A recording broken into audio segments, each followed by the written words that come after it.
So let's begin up, students. The idea of today's lecture is complete genetics.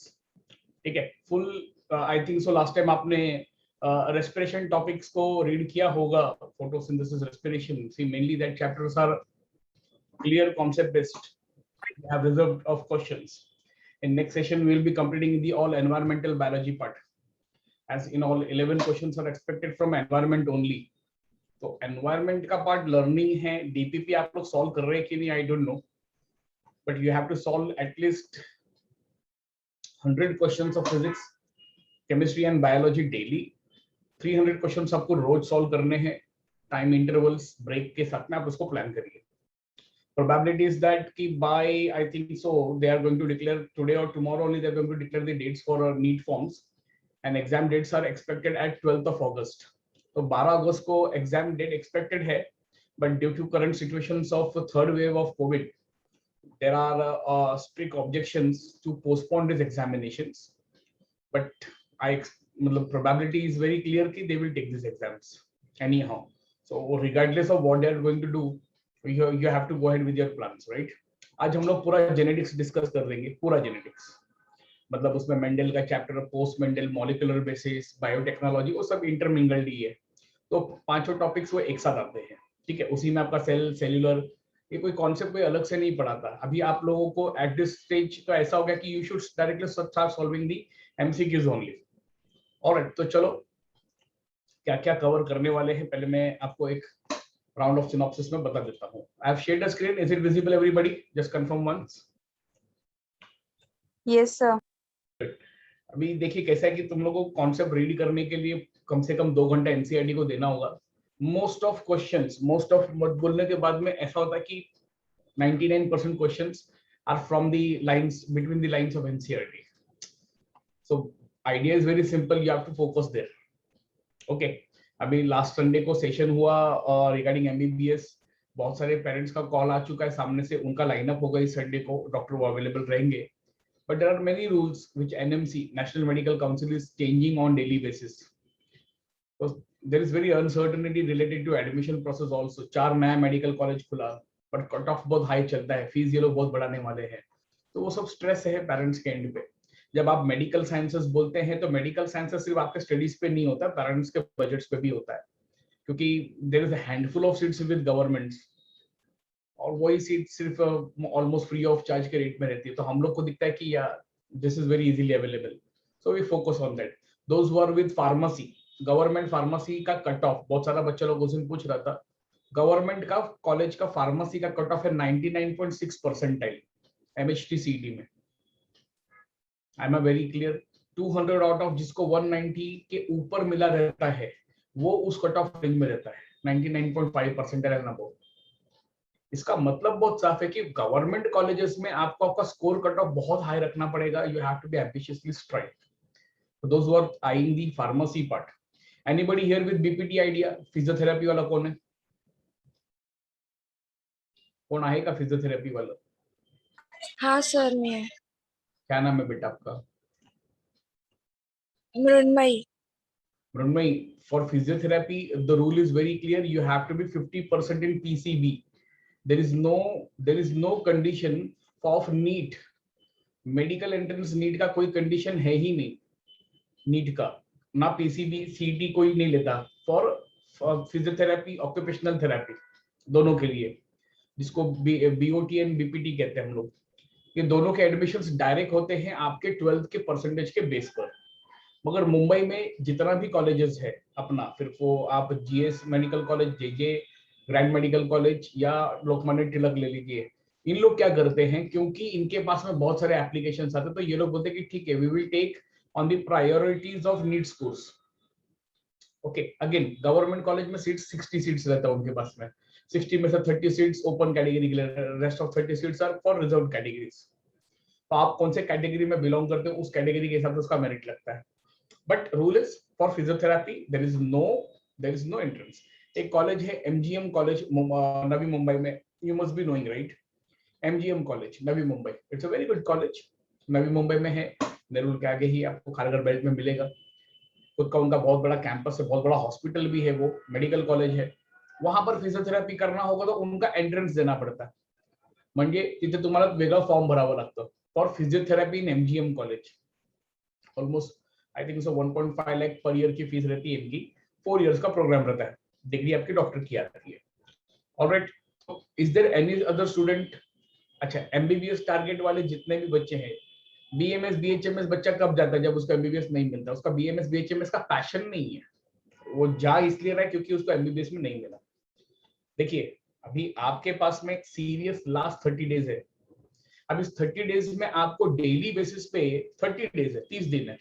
30 दिन में 30 physics, 30 chemistry, 30 biology, 30 हर एक chapter को sort करके आप 30 चैप्टर आराम से टारगेट कर सकते हो. पर डे एक फिजिक्स, एक केमिस्ट्री, एक बायोलॉजी का चैप्टर आप टारगेट प्लान कर सकते हैं. अब आप उसको कैसे प्लान कर रहे हैं? Are you solving DPPs? It's still question mark. I don't know, क्योंकि तुम में से कोई भी, जितने भी लोग, उसमें से कोई भी किसी भी टाइप का चैट बॉक्स में नहीं डालता ना, तुम में से कोई भी डिस्कस करता है. इसका मतलब दो है, या तो तुम लोग पढ़ रहे हो, तुमको सब आ रहा है, या तो तुम कुछ नहीं कर रहे हो. अगर तुम कुछ नहीं कर रहे हो तो यू आर जस्ट, आप मेंटली खुद को हेल्प कर रहे हो कि नहीं मैं कर रहा है, मैं फोकस्ड. इसको फोकस नहीं बोलता है. If you are solving daily 100 questions of physics, any chapter, any topic, whatever you are solving, आपको अभी मैं थर्ड सेशन ले रहा हूँ आज. दोनों सेशंस में अगर आपने देखा रहेगा तो मैंने कुछ सॉर्टेड क्वेश्चंस लाए जो आपको किसी बुक्स में नहीं मिल रहे. उस सॉर्टेड क्वेश्चंस में पूरा थॉट प्रोसेस जनरेट हो रहा है, और थॉट प्रोसेस से आपको पता चल रहा है कि okay, full topic is covered on this line of questions. Now whatever questions are there, they are ducked under it. बाकी सारे क्वेश्चन इसी के अंदर बैठते हैं. तो आपको समझ में आ जाना चाहिए. अच्छा, हम तो टीचर से हमको पैरामीटर्स पता कि कौन कौन से सॉर्ट के क्वेश्चंस आते हैं. तुमको पता चल गया ना कि ये टीचर्स ने ये क्वेश्चन सेलेक्ट कर लिया, तो उसके अंडर अम्ब्रेला जितने भी क्वेश्चन बैठे उसको कवर करने का काम आपका. आज तक आप में से किसी ने भी एक भी डाउट नहीं पूछा. That's a very serious thing. You are just mentally in a status कि हाँ हमारे लेक्चर्स हो रहे हैं, लेक्चर से टीचर पढ़ाएगा, टीचर को तो सब आता है, वो बड़बड़ करके चला जाएगा. But after that what are you doing? Test series में भी हम लोग देख रहे हैं तो 30 से ज्यादा लोग टेस्ट नहीं दे रहे हैं, 30 से ज्यादा लोग टेस्ट ही नहीं देते. तो बाकी करते क्या है? कुछ नहीं करते. इतने स्टूडेंट्स होने के बाद में भी सिर्फ 30 लोग ही टेस्ट दे रहे हैं, and they expect that result should be, मुझे एमबीबीएस मुझे इंडिया में मिल जाएगा क्या? कहां से मिलेगा आपको? आपको मिलेगा नहीं मिलेगा. क्यों मिलना चाहिए आपको? ऐसा क्या किया आपने? कोई एफर्ट्स नहीं डाले, आप टाइम पास कर रहे हो. सर हम लोग रीड करते हैं books, you are just wasting time. आपको सॉल्व करना क्वेश्चन, तुम सॉल्व करेगा ना 100 क्वेश्चन फिजिक्स का, आई बेट 80 क्वेश्चन का तो आंसर ही नहीं पता रहेगा. 80 क्वेश्चन का, उस 80 क्वेश्चन को डाउट में डालना चाहिए था तुमको ग्रुप्स में, लेकिन एक क्वेश्चन नहीं आया. I am surprise still today. I am surprise कि क्वेश्चन कैसे भी नहीं आता. कैसे नहीं आता इनका एक भी question? See, I don't know, I can't compare you with any other students, but literally I'm unable to connect with you people. मतलब मैं समझ नहीं पाया आप लोगों को. मैं नहीं बोलूंगा क्योंकि there is a zero depth. आज का काम है जेनेटिक्स का. मेरा काम है कि पूरा जेनेटिक्स जब बोलते हैं तो वो सेल होता है, सेल बोलेंगे तो पूरा सेल टिश्यू सब आता है इसमें. ये कोई अलग अलग चैप्टर्स नहीं, सब ऑल आर कनेक्टेड. ठीक है, what all things we are going to go. See, there are Mendelian principles. अब ये तुम लोगों ने 10th स्टैंडर्ड में पढ़ा था, फिर 12th में फिर से आया. इसमें कोई रॉकेट साइंस है? नहीं, इट इज फिक्स्ड. मेंडल ने ऐसा किया, मेंडल का ये रिजल्ट था, मेंडल का ये रेशियो था, फिक्स्ड. मतलब इसके ऊपर क्वेश्चन अगर आया तो वो फिक्स एंटिटी है, इसमें कुछ चीज चेंज नहीं होता. जो थ्योरी में पढ़ा वही एंट्रेंस का. इसमें कोई नया रॉकेट साइंस नहीं आता है मेंडेलियन कॉन्सेप्ट में. इसके बाद में आता है नॉन मेंडेलियन कॉन्सेप्ट. अब नॉन मेंडेलियन कॉन्सेप्ट बोलने के बाद में जिन लोगों ने मेंडल को चैलेंज किया था, अगर आपको याद रहेगा तो हम लोगों ने पढ़ा था इनकम्प्लीट डोमिनेंस. और क्या पढ़ा था? इनकम्प्लीट डोमिनेंस के साथ में को डोमिनेंस. करेक्ट है? Multiple alleles. ये फिक्स कंसेप्ट है, इसके अंदर कुछ भी नहीं बदलता है. बराबर है? एक पढ़ा आपने pleiotropy, how a genes changes its behaviour. एक जीन्स जब डोमिनेंट जीन के साथ में होता है तो कैसे बिहेव करता है, जब वो रिसेसिव जीन्स के साथ में होता है तो कैसे बिहेव करता है. मतलब one gene expressing in two different condition in two different ways, that is pleiotropy. Multiple alleles में आपने ब्लड ग्रुप पढ़ा था, human blood groups A B and O. वो फिक्स कांसेप्ट है, उसके बाद कुछ है ही नहीं. मतलब आपने अगर रीडिंग किया रहेगा, you can solve this question orally, हंसते हंसते तुम लोग सॉल्व कर लेंगे इसको. लेकिन उसके लिए आपने इसको पढ़ा होना चाहिए। इट इज अज्यूम्ड कि बोर्ड एग्जाम के लिए तुम लोग प्रिपेयर्ड था, तो तुम लोग को ये सब आता है। प्लियोट्रॉफी के बाद में एक कॉन्सेप्ट था polygenic inheritance, group of genes. Polygenic inheritance simple था, ब्लड ग्रुप वाले कॉन्सेप्ट को भी ये लोग multiple allele polygenic inheritance same consider करते हैं। इसके बाद में तुम लोगों को क्रोमोसोम के स्ट्रक्चर, क्रोमोसोम के टाइप्स, ऑटोसोम, सेक्स क्रोमोसोम्स, उसका sex linkage and sex crossing over, linked genes. Link का मतलब क्या है? कोई किसी से जुड़ा हुआ है, ये गया तो साथ में इसको भी ले जाएगा, मैं गया तो मेरे साथ में मेरा शर्ट भी जाएगा। जाएगा कि नहीं जाएगा दोस्त? कि रह जाएगा इधर ही? जाएगा ना। तो the shirt is linked with me, correct. My mobile is linked with me, मतलब मैं जाऊंगा तो मेरे साथ में क्या लेके जाऊंगा? मोबाइल लेके जाऊंगा। मेरा सोफा यहाँ पर सामने रखा, वो मेरा है, और वो मैं जब जाऊंगा तो मेरे साथ जाएगा क्या? जानर का। तो हम लोग उस कॉन्सेप्ट को क्या बोलता है? Non linked genes. तो linked genes, non linked genes बहुत ही सिंपल आइडिया है। एक ही क्रोमोसोम पे दो जीन्स जब एक साथ बाजू बाजू में रहते हैं तो दोनों एक दूसरे को साथ में कैरी करते हैं, जब भी वो इनहेरिट होते हैं।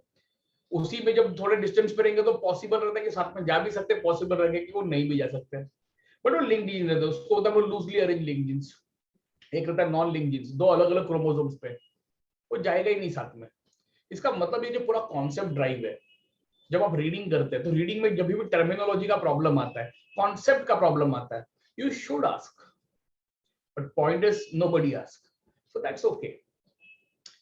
The same thing it's been conveyed to me by physics faculty, chemistry faculty also, कि बोलते ये लोग कुछ पूछता ही नहीं है, मतलब हम लोग जो बोल रहे हैं वही चल रहा है। So serious thing is it's knockout। चलिए, पॉलीजेनिक इनहेरिटेंस। अच्छा, इसके साथ में आपको sex linkage and sex chromosome से रिलेटेड सारे प्रोसेस पढ़ने रहते हैं। इसमें आपको अलग अलग डिसऑर्डर पढ़ाए गए थे, if you remember. Klinefelter syndrome 10th में भी पढ़ा था, 12th में वापस आया। फिनाइलकेटोनुरिया, अल्कैप्टोनुरिया, आपका क्या बोलते हैं उसको, colour blindness in man, sickle cell anaemia. जो एक्स लिंक्ड क्रोमोसोम पे रहता है उसको कभी सॉल्व किया है पेपर पे तो अच्छे से आएगा, सॉल्व कभी किया ही नहीं तो गड़बड़ है तुम्हारा, करेक्ट है। जिसने सॉल्व किया, प्रैक्टिस किया, वो रेडी है। मैं देखो आपको इसलिए बता रहा हूँ क्योंकि ये पूरा लाइनअप जेनेटिक्स का पूरा कोर 21 क्वेश्चन है, 21 क्वेश्चन, 21 क्वेश्चंस पेपर 1 पेपर 2 मिला करके। मतलब वो पूरे जितने क्वेश्चंस आपके 80 क्वेश्चंस में 21 क्वेश्चन बोलेंगे तो बड़ा हिस्सा हो गया, मेजर शेयर हो गया। इसको आपको डू और डाई में करना रहता है, और सब रीडिंग कंटेंट पे है। मतलब आज से आपने काम चालू किया, पिछले 8 दिन तक, अगले 8 दिन तक आप सिर्फ इसी के पीछे हाथ धो के पड़े हो, चलेगा। 21 क्वेश्चन, 4 मार्क का मिलता, देखा राइट आंसर ला। अनप्रेडिक्टेबल क्वेश्चन रहते हैं, ऐसा कोई रॉकेट साइंस नहीं इन क्वेश्चंस में, बराबर है। मतलब आपका जो ड्रीम टारगेट्स है उसका 80-84 मार्क्स सिर्फ एक यूनिट से निकलता है। सिर्फ बायोलॉजी 360 मार्क्स का अच्छे से टारगेट है तो 340 प्लस नॉर्मल है। हर साल हमारे बच्चों ने स्कोर किया 340 प्लस, आराम से किया। लास्ट टाइम ऋतुजा ने आराम से स्कोर किया 354 मार्क्स उसके, उसका 2 फॉल्ट हुआ, उसके वजह से वो गई, नहीं तो 360 और 360 मारा था उसने। आपका फिजिक्स कितना वीक है आप खुद जानते हो, तो फिजिक्स को ठीक है यार, लेकिन मैक्सिमम टाइम अभी आपको केमिस्ट्री फिर बायोलॉजी पे लाना पड़ेगा। बायोलॉजी आपको आपका क्वालिफाई करवाने वाला है। तो जो बच्चे लोग आई कर रहे हैं एमबीबीएस को इंडिया में, they have to reach 600 scores, तो probability is very simple, you can not work. I don't find anybody of you, let me be very serious, I don't find anybody of you preparing for yourself for that level, nobody. फिलहाल qualify करना है sir, मुझे बाहर जाके पढ़ना है, बाहर के नॉर्म समझ लो, बाहर के नियम बड़े कठोर होते हैं, आने के बाद में इंडिया में नियम अलग होता है, ठीक है। वो सुहाने दिन लगते हैं बाहर जाने का, पढ़ करके आने का, it's a good world, there is no problem. Curriculum उनके 19 सब्जेक्ट सब इंडिया में भी, ऑल कंट्रीज, अमेरिका, कनाडा, सबका सेम है, सबका कोई पहले पढ़ा था कोई बाद में पढ़ा था। मगर इंडिया में आने का में इंडिया में भी एंट्रेंस देनी है क्वालिफायर की, वो क्वालिफाई करना बहुत जरूरी है। तो those were thinking of going ahead, ओ भाई आप सीरियसली जाओगे तो ही जाना है, नहीं तो माँ बाप के पैसे वेस्ट करने नहीं जाना है, ठीक है। वो मैं खुद ही माँ बाप को बोल दूंगा, वो माँ बाप देखते तुमको हाउ सीरियस यू आर, आपको देख के बोलेंगे ये इधर ही सीरियस नहीं है, इनको हम भेज करके वापस आने का में क्वालिफाई नहीं किया तो क्या करेगा? कुछ नहीं, it's just a degree, you can practise, आप प्रैक्टिस नहीं कर सकेगा। तो याद रखिए, it has to be seriously taken, ठीक है बच्चा लोग। मैं भले आपको बहुत स्ट्रिक्ट टर्म्स में बोल रहा हूं क्योंकि मुझे जो एक्सपेक्टेड था वो लास्ट 1 मंथ में नहीं देख पाया मैं आप लोगों में, I am really sorry, but how you will do from now onwards I really don't know. And I want that कि there are many students among you बहुत आराम से क्रॉस कर जाएगा, और पता नहीं क्या मतलब, एक तो होते हैं कि बहुत शाने समझते हो आप लोग, मैं मेरा कर लेगा, मैं मेरा देख लेगा, देख ले, इधर क्यों है इस वक्त, जाओ आराम करो, करा स्वतः। तुम्हारा बोर्ड एग्जाम्स नहीं हुआ, तुम्हारा नसीब है, होता तो मैच ओवर हो गया होता उधर ही। क्या है ना, बच्चे लोगों को प्रजम्पशन रहता है, वो आप दोस्तों में जब जितना बात करते हो ना, तो दोस्तों में लगता है कि मैं शेर है, गलत परसेप्शंस में हो आप। और जब रिजल्ट पुअर आएगा ना आप लोगों का, तो आप लोग ब्लेम करने वाला किसको पता है? खुद को तो ब्लेम लेना नहीं है कि भाई मैंने कोई क्या, मैं तो परफेक्ट था, मेरा तो हो गया था, इन लोगों ने नहीं करवाया। ये ड्रामा कंप्लेनीज कभी नहीं सुधरेंगे। आपको मैं आज वार्निंग इसलिए दे रहा है क्योंकि I think so pitching time आ गया। अब तुम लोगों को एंग्विश करना है भाई, 12 से 14 घंटा बिजी रहना, 8 घंटा सोना, उसके बाद में क्या काम है? टीवी क्या देखेगा? कुछ नहीं, टीवी में कोई शो नहीं है। 14 घंटा दिया भाई, फोकस रखो, तुम लोग का फोकस ही गायब है। सिर्फ यूट्यूब पे बड़े बड़े वीडियोस देख करके कुछ नहीं होने वाला है। यूट्यूब में सिर्फ यूट्यूबर्स बनाते हैं, उनको सिर्फ आपको एनकैश करना रहता है, उनको व्यूज बढ़ाने रहते हैं, उसको अपने व्यूज से पढ़िए बस। मेरे वीडियोस इतने लोगों ने देखे।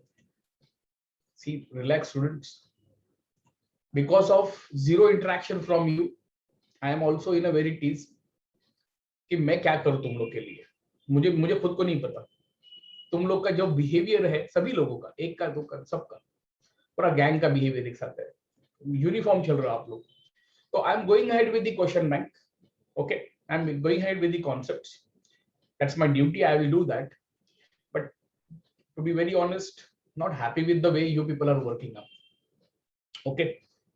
जाते वक्त एंड क्लोजर के टाइम पे आप लोगों को किसी में से कुछ बोलना है, क्या कर रहे हो, कुछ कर भी रहे हो, कंफ्यूज हो, क्या करना है, कुछ प्रॉब्लम्स है, आप एक्सप्रेस कर सकते हैं, I can definitely take care of it. But कोई कुछ बोलेगा ही नहीं, तो मैं आने वाले 3 दिन में ना, जितने भी बच्चे ना, सारे सेशन लगा के बंद कर दूंगा, टेस्ट सीरीज डाल दूंगा। तुम टेस्ट सीरीज देना है दो, मत देना है मत दो, क्योंकि लेक्चर्स लगा लगा करके तो टाइम पास हो रहा है, सीधे वेस्ट ऑफ एनर्जी है आपका। मतलब अगर तुम लोग का इतना कॉन्सेंट्रेशन जबरदस्त है तो करो, ओके। तो हियर सेक्स क्रोमोसोम्स डिसऑर्डर्स जितने भी हम लोगों ने स्टडी किए थे वो आते हैं in the chapter of in the chapter of this one genetic basis में। now genetics chapters में, जिसको आप लोग बोलते हैं molecular basis of inheritance, सारे डेंजरस क्वेश्चन इसी चैप्टर से निकलेंगे। मेंडेलियन कॉन्सेप्ट्स में क्रोमोसोमल बेसिस ऑफ इनहेरिटेंस में एक भी प्रॉब्लम नहीं आएगा आपको, अगर आपने प्रॉपर्ली क्रॉस प्रैक्टिस किया तो एक भी प्रॉब्लम नहीं आएगा। मगर जेनेटिक्स चैप्टर में ऐसा कॉन्सेप्ट है कि even though after reading concept you won't be able to predict, तो ये मैं आज लेगा इस कंडीशंस को, ठीक, पूरा जेनेटिक्स। इसी जेनेटिक्स के ऊपर बेस्ड है बायोटेक्नोलॉजी, जिसमें आप लोगों का genetic engineering, genomics, gene library, आपका डीएनए फिंगरप्रिंटिंग, वो सब कॉन्सेप्ट आता है इसमें, करेक्ट है। ये 100% बायोटेक्नोलॉजी स्ट्रेट कॉन्सेप्ट है, इसमें कोई ट्विस्ट नहीं है, कुछ भी नहीं है। अब वो पीबीआर 322 क्या है आपको पता ही नहीं, आपने पढ़ा ही नहीं बुक में कभी, वो गलती आती है आपको। प्लास्मिड्स वो एज अ वेक्टर है, उसके 2 टाइप है, पीयूसी कैलिफोर्निया वाला है, वो पढ़ना है आपको। पीयूसी 22 क्यों है, क्या लोकेशंस है, PBR it is clearly written, वही उतना ही पढ़ना है, 2 लाइन ही है, उसको याद रखना है बस, उसके क्वेश्चन सॉल्व करना है। बायोटेक्नोलॉजी सरल है, लेकिन बायोटेक्नोलॉजी तब आएगा जब तुमको जेनेटिक्स आता है, ठीक है। तो पूरे मेरिट्स ऑफ टॉपिक्स में वी हैव अंडरस्टूड कि the critical part is genetics only. ये तुमको आया भी होगा, ये तुमको नहीं भी आता होगा, ठीक है। What we are going to do, we are going to go vice versa. Now we are starting with question session, but in question session what we will do, we will go vice versa. I said vice versa means question से हम लोग concept पे जाएंगे, ठीक है।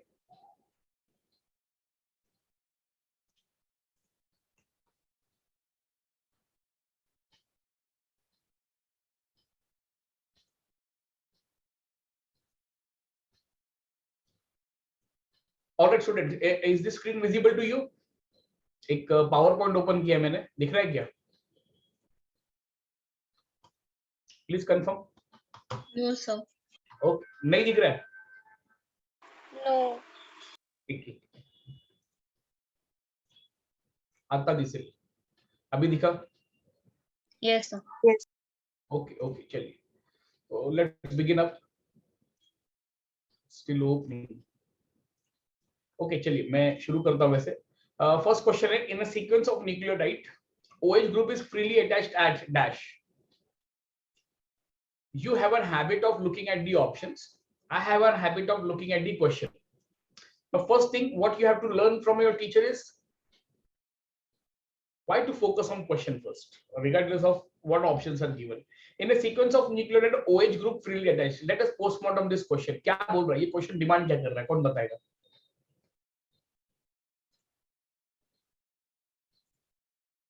OH group का position. OH group का positions. Exactly what they're talking. See, whenever we draw a diagram of a nucleotide, right? हम लोग क्या बनाता है, एक पेंटो शुगर बनाता है बच्चा लोग. Sugar content carbon number 1, carbon number 2, carbon number 3, carbon number 4, बराबर है ना? इसी से आगे को निकला कार्बन नंबर 5, बराबर है? यही स्ट्रक्चर हम लोग पढ़ता है. ये पेंटो शुगर है, ये ऑक्सीजन आइटम है. कार्बन का वैलेंसी कितना रहता है? 4, करेक्ट है ना? तो ये 1 हो गया, ये 2 गया, इसको तीसरा तो इधर नाइट्रोजन में अटैच करेगा. ओके, एक इसको हाइड्रोजन अटैच करता है इधर H. हर एक कार्बन को H और OH अटैच रहता है, हर एक कार्बन को. Every carbon is having H and OH. So whenever there is a detachment, only hydrogen he detach होता है. And this OH group, which is the third carbon, basically, whenever a phosphate comes and attach here, और next nucleotide sequence अगर आ गया, next nucleotide अगर आता है, तो there is a bond between phosphate and fifth carbon, बराबर है ना? कौन सा बॉन्ड बनता है इधर दोनों के बीच में, कौन बताएगा? फॉस्फोडाइस्टर. Phosphodiester. ये फॉस्फोडाइस्टर कौन बोला रे? करेक्ट आंसर है, absolutely right. So bond between one nucleotide and another nucleotide on the same sequence. क्या बोला? On the same sequence. तो उसको बोलेंगे फॉस्फोडाइस्टर बॉन्ड. फॉस्फोडाइस्टर, क्योंकि बहुत सी बार स्टूडेंट क्या बोलता है कि OH ग्रुप पता ही नहीं किधर है, तो ये OH ग्रुप इधर है, देखा? ये थर्ड कार्बन पे अटैच रहता है. Okay, so probability is that third carbon answer is right. ठीक है, ये एक क्वेश्चन हुआ आपका. मतलब आपको क्या पढ़ना है अभी, आपको समझ में आ गया कि पहले टेक्स्ट बुक में एनसीईआरटी पढ़, गवर्नमेंट टेक्स्ट बुक ही तेरा एनसीईआरटी का कॉपी है. अब तो किधर से भी पढ़, उसमें से सबसे पहले स्ट्रक्चर ऑफ न्यूक्लियोटाइड्स, कौन किधर अटैच्ड है वो एक बार रीडिंग क्लियर कर लो उसका डायग्राम्स पे. ठीक है, second question, one nucleotide attached to another nucleotide on same chain by, ये अभी जैसा अपन ने देखा. बट क्वेश्चन में एक ट्विस्ट है, hydrogen bond, peptide bond, phosphodiester bond, covalent bond, कौन सा आंसर राइट है? Phosphodiester bond. 2018 में ये क्वेश्चन आया था और ये कॉन्ट्राडिक्शन में चला गया. You know what is contradiction? जब भी आप टेस्ट देता है तो आप क्वेश्चन को चैलेंज करते हो, पता है ना, कि नहीं सर मुझे लगता है कि मेरा आंसर करेक्ट है. करेक्ट है आप बोलते हो, आप लोग डालते हैं उसमें, मतलब उसमें आप लोग रिव्यू लेते हो. सेम ऐसे रिव्यू पिटीशन नीट में भी होता है. जब भी नीट का गवर्नमेंट कीज डिक्लेयर करती है तो वो हमको 6 दिन देती है चैलेंज करने के लिए. आप चैलेंज करो हमारे ऑप्शंस को. 2018 के क्वेश्चन का ये सेम एनक्रिप्शन है. राइट आंसर फॉस्फोडाइस्टर बॉन्ड है, but covalent bond is also an answer. पता है कि नहीं आपको? Phosphodiester bond is a type of Covalent bond, right? Covalent bond. So how can a covalent bond be incorrect? बराबर है कि नहीं? तो ऐसे केस में क्या होगा? फॉर एग्जांपल एक बच्चे ने अपीयर किया, भाई हाँ सर फॉस्फोडाइस्टर बॉन्ड मेरा राइट आंसर है, मैंने मार्क करके आया, it's an overall answer given in the book. But एक अति स्मार्ट बच्चे ने क्या किया, कोवेलेंट बॉन्ड को मार्क करके आया. इस क्वेश्चन में गवर्नमेंट ने कीज में आंसर दे दिया third option, that is C option, right? तो उसको सी ही राइट मिलेगी. लेकिन जब चैलेंज हुआ इस बार तो उसमें बोथ ऑप्शन राइट को, जिसने भी सी भी टिक किया और डी भी टिक किया, दोनों को करेक्ट देना पड़ा. क्योंकि याद रखिए, जो बुक में लिखा है वही अस्तित्व में फाइनल है ऐसा नहीं है. At higher level there are contradiction. Corona virus के लिए यही वैक्सीन सटीक है, ये श्योरिटी किसी की नहीं है. बहुत सारे लोगों को, बहुत क्या 99% लोगों को वैक्सीन लेने के बाद में भी कोरोना हुआ. करेक्ट है कि नहीं है? So science is always open. It is a part of study. It keeps on moving, right? So nothing can be fixed. मतलब जो बोर्ड कंडक्ट एग्जाम कंडक्ट करती है वो भी ओपन है सजेशंस के लिए. वो ऐसा नहीं बोलता कि नहीं एनसीईआरटी के बुक में फॉस्फोडाइस्टर बॉन्ड है तो वही आंसर मार्क करेंगे. वो सीबीएसई का प्रोटोकॉल है, वो एसएससी बोर्ड का प्रोटोकॉल है. बोर्ड एग्जाम में ऐसा होता है, मगर एंट्रेंस एग्जाम में it has to be widely taken. ठीक है, तो यहाँ पर दोनों आंसर राइट है, फॉस्फोडाइस्टर भी और कोवेलेंट भी. हमको क्या करना चाहिए? सेफ गेम खेलना चाहिए फॉस्फोडाइस्टर बॉन्ड के लिए. Is this clear? Third question, A nucleosome is dash. ये नाम किधर सुना आपने? अभी ऑप्शन सुनते हैं. ये क्वेश्चन शुरू होते ही खत्म हो गए. न्यूक्लियोसोम इज डैश, क्या है न्यूक्लियोसोम? अभी 3-4 ऑप्शन पढ़ते एक बार हम लोग. ऑल ऑफ दी अबव दी दिया उसने, मतलब बहुत सारे बच्चे लोग का फेवरेट ऑप्शन रहता है, शायद यही होगा.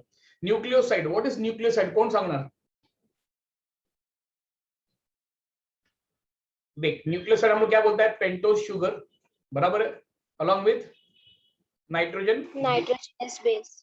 बराबर है कि नहीं? डायग्राम में ड्रॉ करेगा तो मैं क्या ड्रॉ करूंगा, एक पेंटो शुगर ड्रॉ करेगा, करेक्ट है, और साथ में उसके क्या ड्रॉ करेगा, एक नाइट्रोजन बेस। ये क्या बन गया, एक न्यूक्लियोसाइड बन गया, ये फॉस्फेट, ये 5th कार्बन है, ठीक है। थोड़ा डायग्राम इग्नोर करो, चलेगा।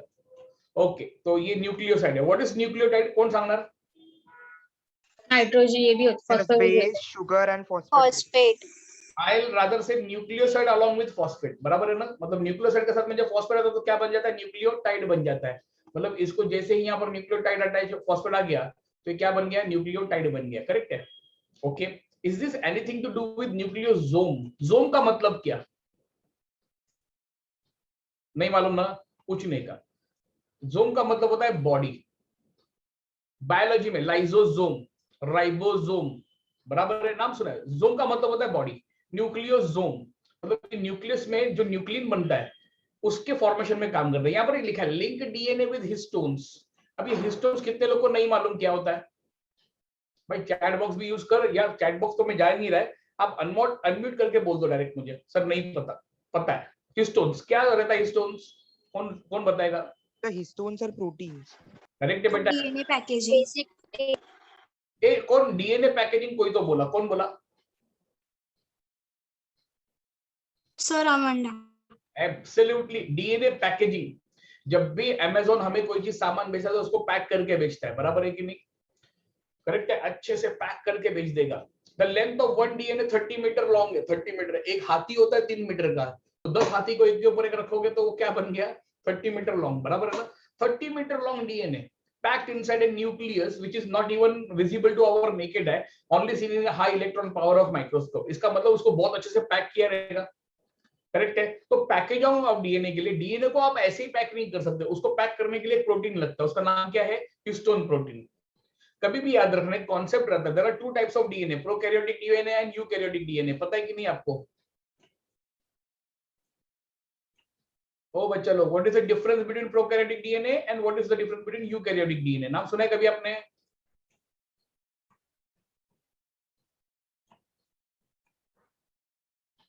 या तो सुना है या तो नहीं सुनना है। सुना है तो ठीक है, नहीं सुना है तो बोल दो बच्चा लोग। Prokaryotic, eukaryotic, come on. Example of prokaryotes, कौन example? Is corona virus example of prokaryotes?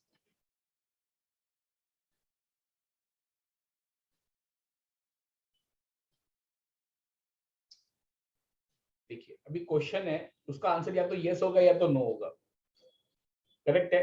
Is corona virus a prokaryotic organism? अरे तुम लोग है कि भाग गया?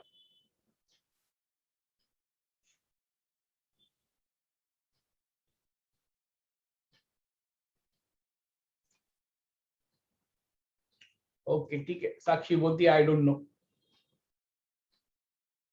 you know that virus are acellular, virus are acellular, prokaryotic is a cell.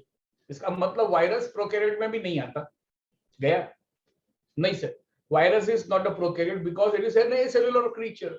वो organism भी है कि नहीं, उसका कंपटीशन अभी तक प्रूव नहीं हुआ ना, तो वो गया, प्रोकैरियोट नहीं है। प्रोकैरियोट में सिर्फ एक ही आता है, उसका नाम है बैक्टीरिया। फिर वो soil borne bacteria, air borne bacteria, water borne bacteria. Whether you take any diplococcus pneumonia as a bacteria और you can take this one, तुम्हारा ई कोलाई, कॉमन एग्जांपल है, ठीक है। Prokaryotic cell example human beings, eukaryotic cell example bacteria. ये उल्टा हो गया बेटा, कायनात तूने बदल दिया, ठीक है। मतलब तूने ये बताया कि इंसान स्वर्ग में रहता है और भगवान जमीन पर रहता है, ठीक है। तो साक्षी करेक्शन कर लेना दोस्त। Prokaryotic are bacterias, eukaryotic are coming under 2 category, plants and animals, ठीक है ना। तो जितने भी प्लांट्स और एनिमल्स है वो यूकैरियोट में क्लासिफाई किए जाते हैं, प्रोकैरियोटिक में सिर्फ बैक्टीरिया आएगा, ओके। तो भगवान जमीन पर नहीं, भगवान स्वर्ग में ही रहता है। अब आप पूछेगा प्रूफ क्या है, जाऊंगा तब बताऊंगा उधर से फोन करके, ठीक है।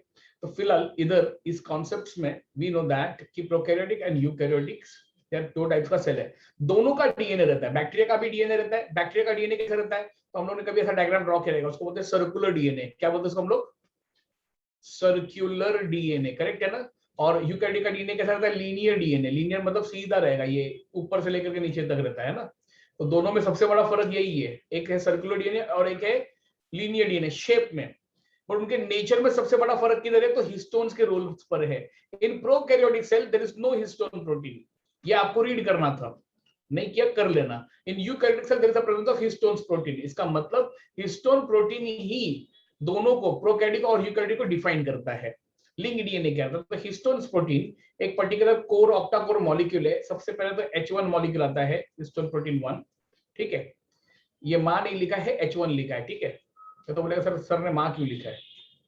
ये 4 मॉलिक्यूल आगे और 4 मॉलिक्यूल पीछे, करेक्ट है। सो 4 in front, 4 in back. Alright, तो ये H2A एक मॉलिक्यूल है, इसके 2 टाइप रहते हैं। बाद में क्या आएगा? H2B, इसके 2 मॉलिक्यूल्स रहते हैं। बाद में क्या आता है? H2C आएगा। बाद में आएगा H3 के 2 मॉलिक्यूल्स और H4 के 2 मॉलिक्यूल्स। मैंने एक मॉलिक्यूल एक्स्ट्रा बना दिया, अभी वो रब नहीं कर पाऊंगा, ठीक है। ये ऑक्टामर है, this is the octamer of histone proteins. H1 is the molecule which binds all of them. जिधर H1 रहता है उधर से ही एक डीएनए मॉलिक्यूल एंटर करता है, करेक्ट है, एंटर किया डीएनए मॉलिक्यूल, करेक्ट है, और वो उधर से ही एग्जिट भी करता है। This is how it exits also from H1। So H1 से ही वो एंटर करेगा, H1 से ही वो एग्जिट करेगा। 2 बार वो कॉइल करके चला जाता है। तो इस बॉल को एक लिंक डीएनए ने बांध के रखा है, ऐसे ही वो अगले मॉलिक्यूल को करता है। तो this is link DNA along with histone protein, together they are called as one nucleosomes. ये बेसिक यूनिट है न्यूक्लियोइड, न्यूक्लियस स्ट्रक्चर का, मतलब क्रोमोसोम का बेसिक स्ट्रक्चर रहता है न्यूक्लियोसोम। जैसे लाइफ का बेसिक स्ट्रक्चर सेल है, वैसे क्रोमोसोम का बेसिक स्ट्रक्चर न्यूक्लियोसोम है। क्लियर? तो यहाँ पर ओरल आंसर है आपका, that is link DNA with histones. Next question थोड़ा स्मार्ट क्वेश्चन है, टाइम दूंगा 3 मिनट का आपको खुद सॉल्व करने के लिए। 3 मिनट मैं भी चुप बैठेगा, 3 मिनट आपको जो करना है करिए। A length of DNA is given, ठीक है बच्चा लोग, length of DNA is given to you and the length given of DNA is 1360 angstrom, ठीक है। यहाँ पर एक ऐसा उसको टिकली लगाएंगे। Then how many nucleotides in it? आप किसी भी तरीके से फाइंड कर सकते हैं, सॉल्यूशन दूंगा, डोंट वरी। 400 न्यूक्लियोटाइड, 800, 600, 200 न्यूक्लियोटाइड्स दिए हैं। कौन सा फिट बैठता है, क्या लॉजिक से बैठता है, आप लोग ऐसा सोचते हो rather than thinking on the concept. चलो I repeat once, then you can go ahead again. A length of DNA is 1360 Armstrong. Then how many nucleotides in it? Yeah. So time is left to you. Go ahead.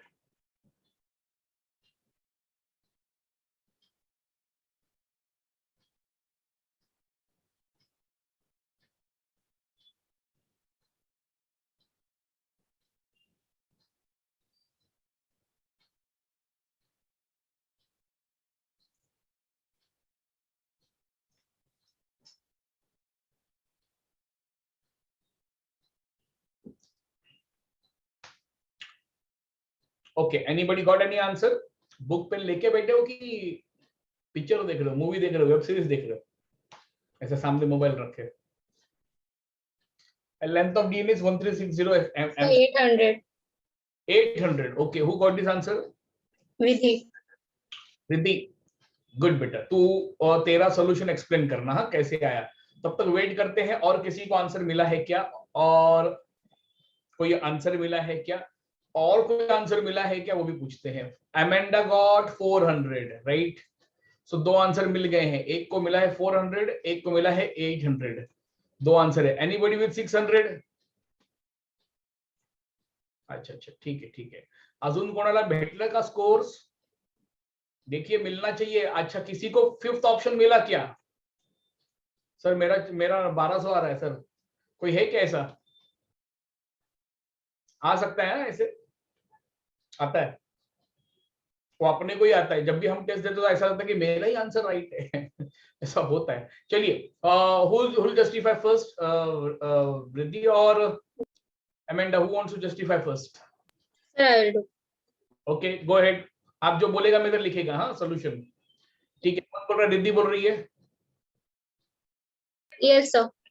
Okay, go So ahead. the distance between two nucleotides is 3.4 in angstroms. Agree. So एक minute रुक जा, लिख रहे हैं हाँ 3 point, ये बाकी सब लोग जो है गैंग में 3.4 angstrom is the distance between two base pairs, एक पेयर और दूसरा पेयर, डीएनए के ऊपर बेस पेयर्स होता है, करेक्ट है ना? पापा रुक जा, डीएनए भी बनाने दे रहे तो बोलेंगे कि कैसे होता है सर, ठीक है? ये बेस पेयर की बात कर रहे हैं, तो distance between two base pair is 3.4 angstrom. Agree बेटा, गो अहेड, फुट sir. so then we'll divide this by the given value. So we get answer 400 nucleotides. Okay, so 1360 you divided by 3.4, right? How much answer you got, beta?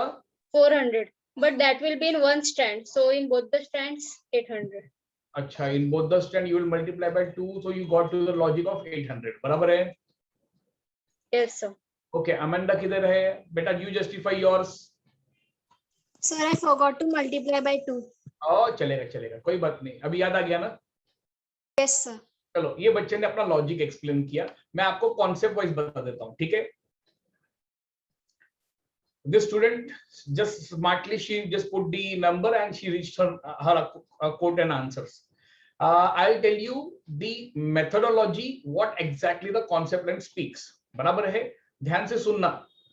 अब देखो, मैं पढ़ा नहीं, मैं पढ़ना चाहता हूँ, इसलिए आप लोग इधर है, मेरे को मालूम है, मेरा बात का बुरा मत मानो, मगर एज ए टीचर हम लोगों को कितना बुरा लगता है कि जब हमारा बच्चा एक क्वेश्चन नहीं पूछता। मैं तो एक्सपेक्ट कर रहा आपको रात को 1 बजे 2 बजे 3 बजे भी क्वेश्चन डालोगे, ये क्वेश्चन नहीं डालता है।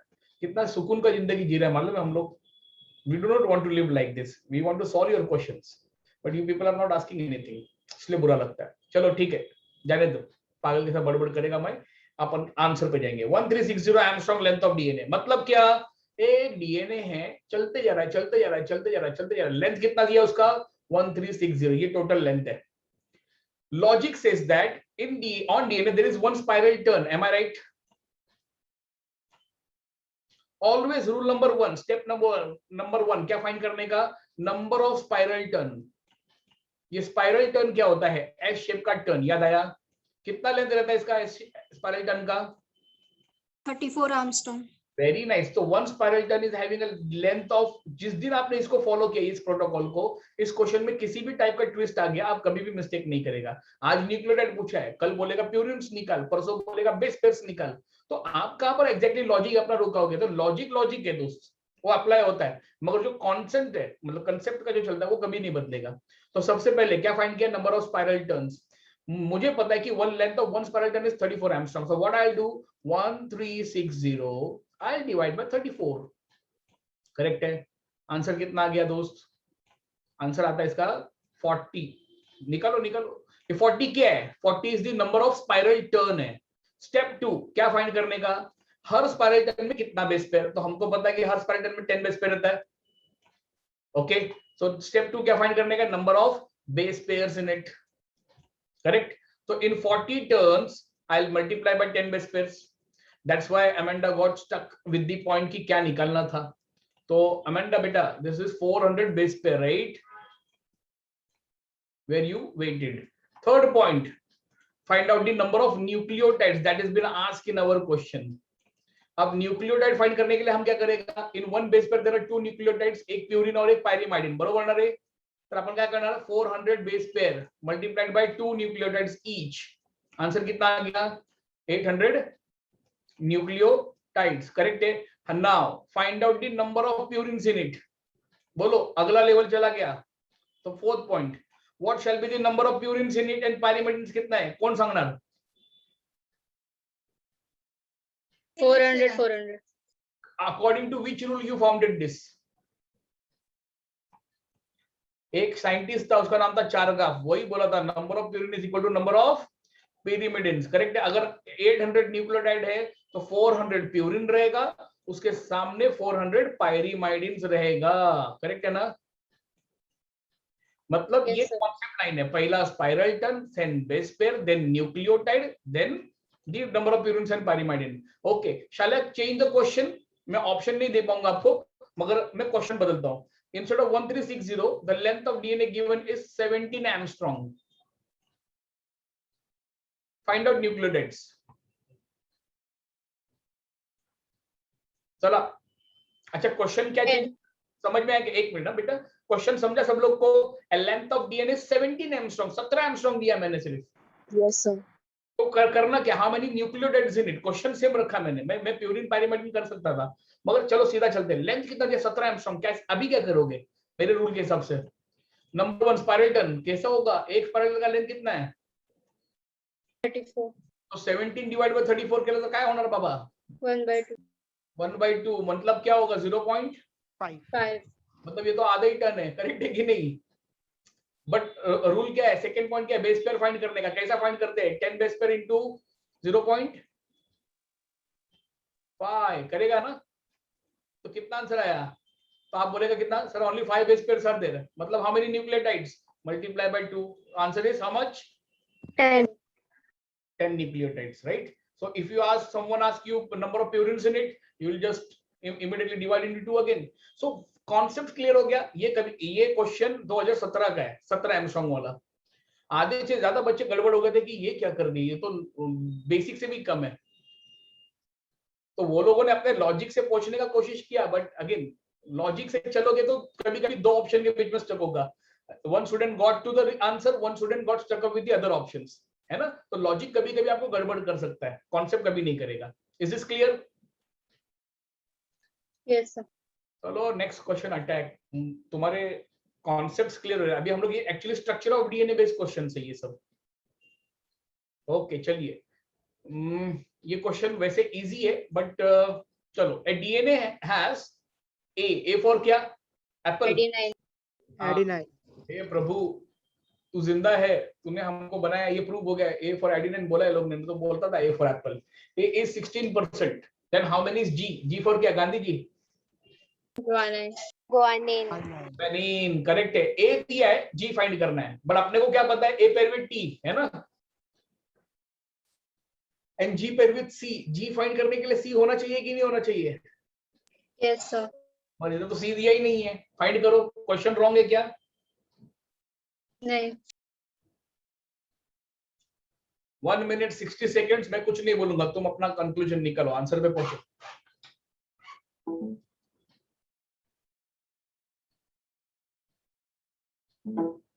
Four.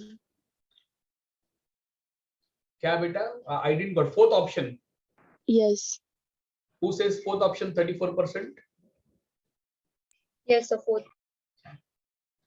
हाँ, फोर्थ ऑप्शन 34%। कितने लोग को मिला? कितना अजीब स्कोर है ये। Payal Sutar, okay Payal, fourth option. अच्छा, how many of you are still stuck up with the idea of this question? नहीं समझा? साक्षी बोल बेटा।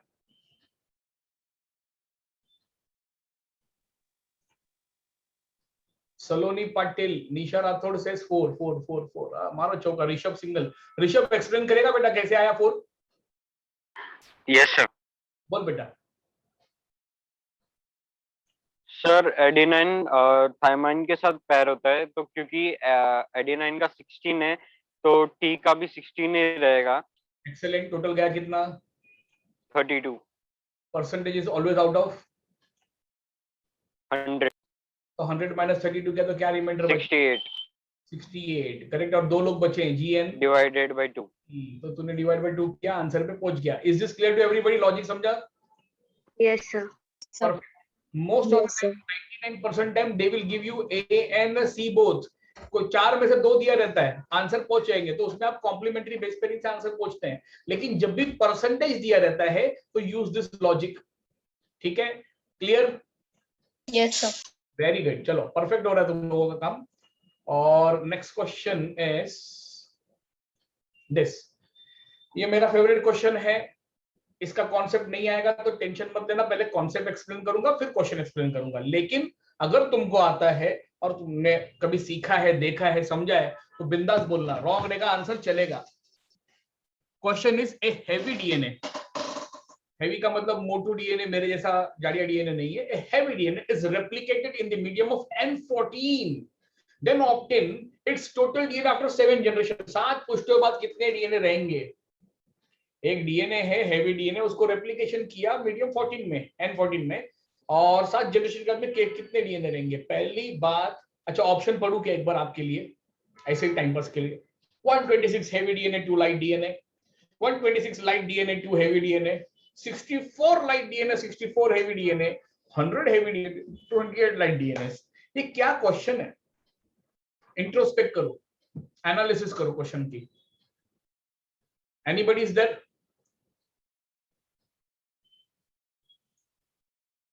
Direction of replication, nucleotides, molecule, जो कॉन्सेप्ट गिवन है उसका ओरल आंसर आप दे सकते हैं, लेकिन जब ऐसा क्वेश्चन आएगा तो आप स्टक अप हो जाएगा, बराबर ना?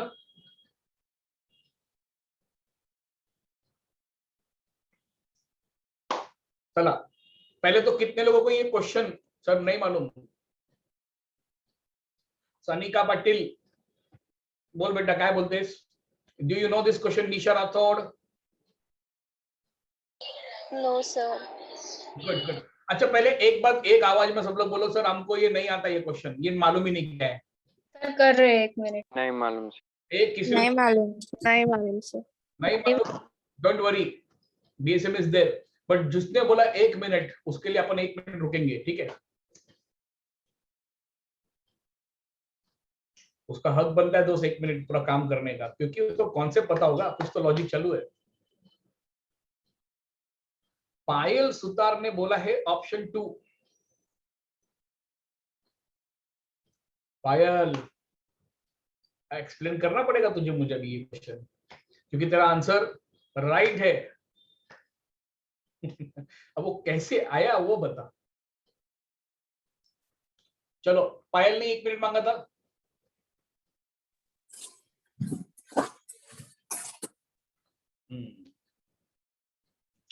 सर नहीं। नहीं? अच्छा फिर किसने आंसर मांगा था भाई? सर विधि। हाँ तो विधि तेरे को आंसर मिला दोस्त। चलो सर सेकंड ही लग रहा है, बस वो 126 कैलकुलेशन में थोड़ा प्रॉब्लम है। चलो कोई बात नहीं, मैं कॉन्सेप्ट बता दूं क्या ये किसके ऊपर बेस्ड है? Sir it is replicating in 14 medium ना, so it will resemble 14 more ना। ये बात तो सच है। ये कॉन्सेप्ट बेस्ड है, Meselson and stall experiment based. नाम सुना है किधर है ये? Yes sir.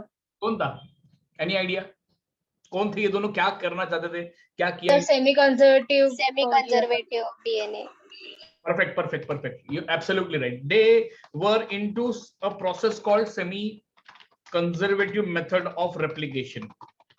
मतलब जब डीएनए रेप्लिकेट करता है तो डीएनए रेप्लिकेट करने में 2 स्ट्रैंड्स रहते हैं। इनका आइडिया ये था, अच्छा इनसे पहले कुछ अलग ही कॉन्सेप्ट थे, ठीक है? I'll show the idea of this people's in a simplest way. What they said, DNA replicates in semi-conservative manner. मतलब क्या? इधर आइए, उन लोगों ने क्या बोला कि एक डीएनए है, एक डीएनए के कितने स्ट्रैंड है? 2 स्ट्रैंड है। सब लोग ध्यान से सुन रहे हैं कि नहीं?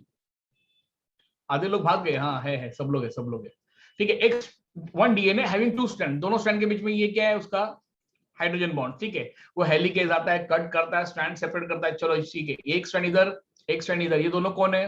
तो इसको बोलेंगे हम लोग क्या? ये पेरेंट स्ट्रैंड है, मतलब ये पेरेंट से आया हुआ स्ट्रैंड है, करेक्ट है? अब इसमें न्यूली सिंथेसाइज स्ट्रैंड आएगा, न्यूली सिंथेसाइज स्ट्रैंड, एक 3' से 5' कंप्लीट बनाया और दूसरा इनकम्प्लीट बना, जिसको लैगिंग स्ट्रैंड बोला आपने। बाद में उसको किसी ने ज्वाइन किया, कंप्लीट कर दिया, करेक्ट है कि नहीं? तो 2 डीएनए आ गया। क्योंकि मैंने कलर क्या यूज किया? Red and blue. पेरेंट में ब्लू स्ट्रैंड दिख रहा है क्या? नहीं दिख रहा है। मतलब क्या बोलेंगे हम लोग? That this the red one is obtained from the parent and the blue one is newly synthesized. That why the concept is semi conservative manner. कुछ समझ में आया क्या किया मैंने? चलिए अब जरा सा टेक्निकली चलते हैं। जहां पर ये प्रॉब्लम था, जब ये प्रॉब्लम था तो एक डीएनए बनाया, ये लीजिए ब्लू डीएनए, उसके सीक्वेंस है। हाँ, let us take A T C G. A के सामने क्या आएगा? तो आप बोलेगा टी। टी के सामने कौन आएगा? ए। सी के सामने जी। जी के सामने सी। दोनों स्ट्रैंड को आपने अलग अलग कर दिया रेप्लिकेशन में, ठीक है? एक इधर एक इधर। चलो ये है ए टी सी जी। दूसरा वाला कैसा गया? तो T A G C. Okay, newly synthesised strand कैसे आएगा? बोल ए के सामने, तो आप बोलोगे टी ए, बोल जी सी। इधर क्या आएगा? New strand A T C G. अब बताओ मुझे, ये है डॉटर डीएनए दोनों, और ये पैरेंट डीएनए, क्या फर्क है उन सब में? कुछ भी नहीं. We cannot justify कि one strand is obtained from the parent and other is newly synthesized. ऐसा बोल सकता है क्या? नहीं, because all nucleotides are sequences same. Yes, it will be same because that is what is the meaning of replication. आपको problem समझ में आ गया क्या दिक्कत है? तो मेसेल्सन एंड स्टाल ने डिफरेंशिएट करने के लिए दोनों स्ट्रैंड्स के, ये जो नाइट्रोजन बेस रहता है, नाइट्रोजन बेस का नॉर्मल मॉलिक्यूलर वेट कितना दिया है? N14, बराबर है ना? ये नॉर्मल है, नेचर में ऐसे ही मिलता है. हमारे पास में आइसोटोप है, मतलब similar atomic number different atomic mass number, उसको होते हैं N15. ये नेचर में नहीं मिलता, ये लैब में बनाया जाता है, एक्सपेरिमेंट में यूज करते हैं. N15 समझ में आ गया? अब ये शाना था, क्या किया इसने क्या किया, क्योंकि ये सीक्वेंस, ये नेचुरल सीक्वेंस N14 के बने हुए हैं. N14 लाइट होता है, हल्का होता है, तो उसको बोल दिया लाइट मॉलिक्यूल.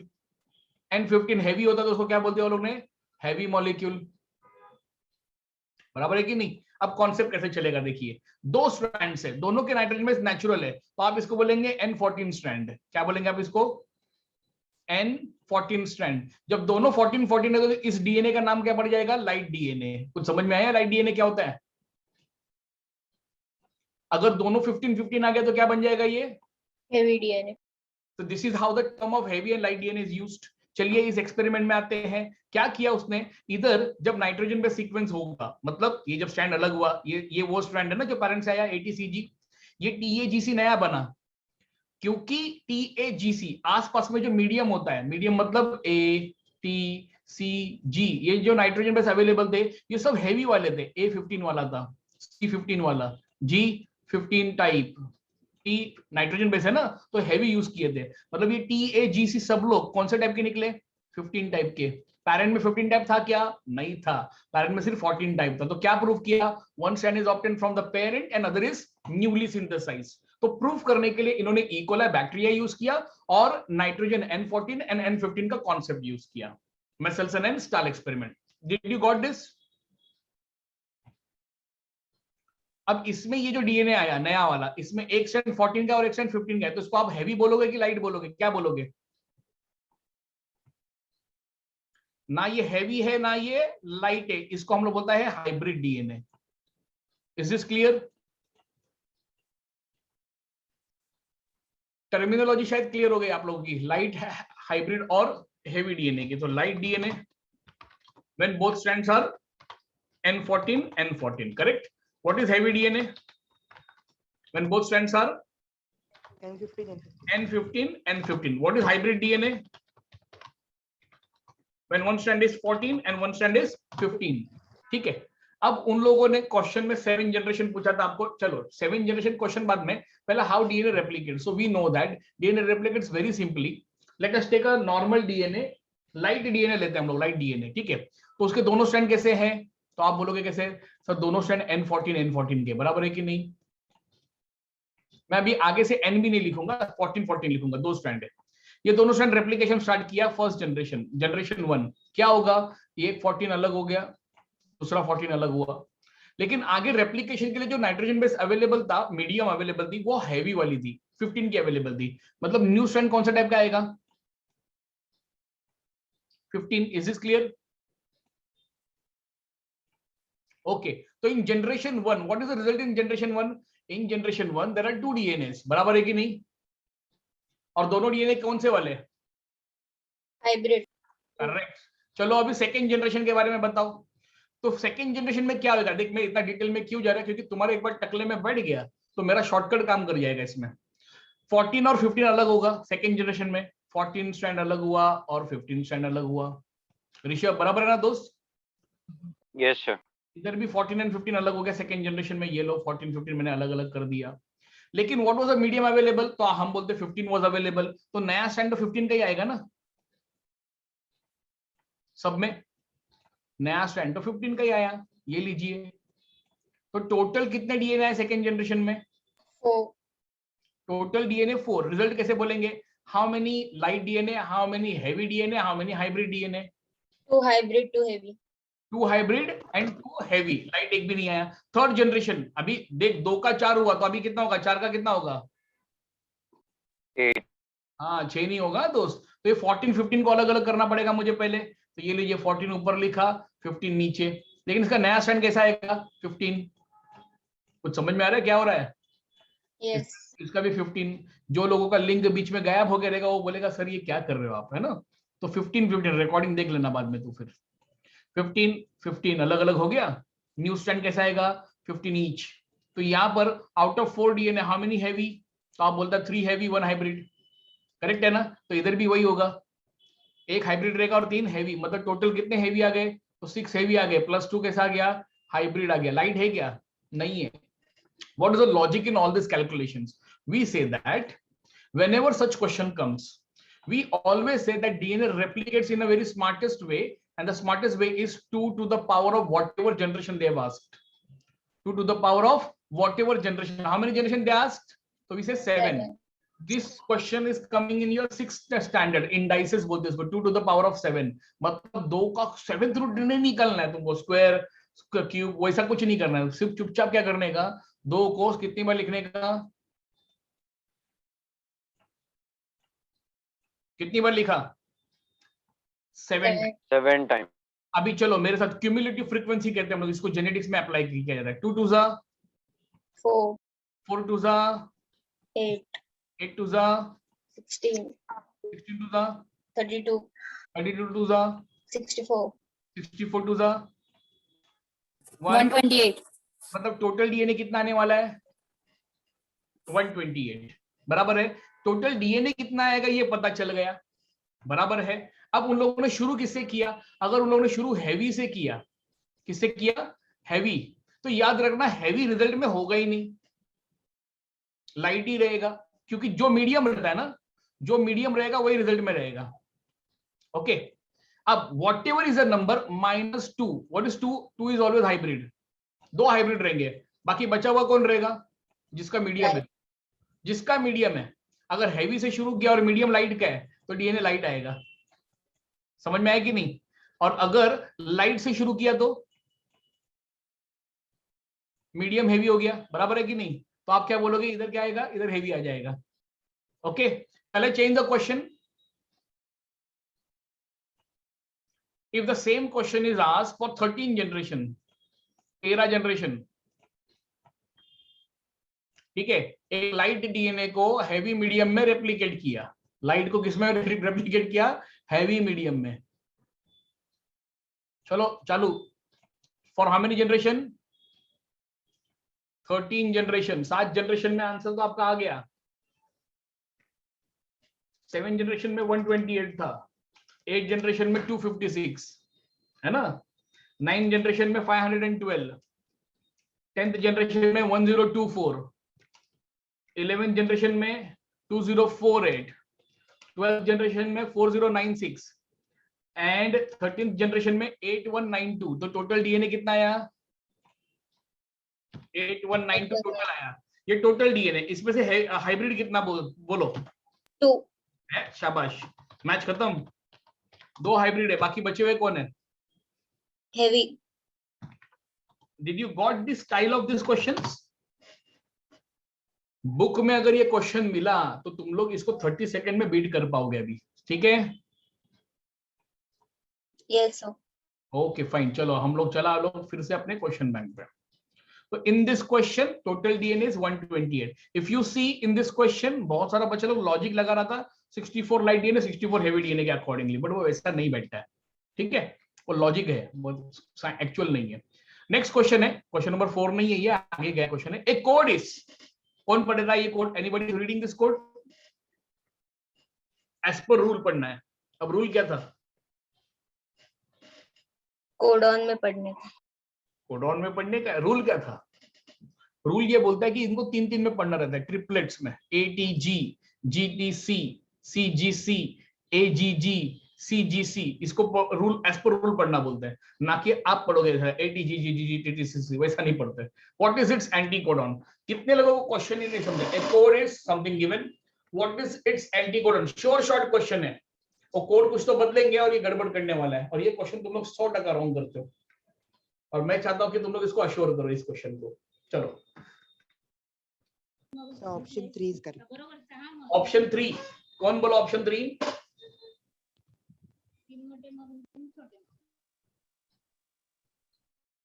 ऑप्शन 3 कोई तो बच्चा बोला है और मैं उसका आंसर एक्सेप्ट करता हूं। मैंने बोला नहीं कि उसका आंसर करेक्ट है, मैंने बोला उसका आंसर मैं एक्सेप्ट किया क्योंकि उसने कुछ सोच के बोला ये।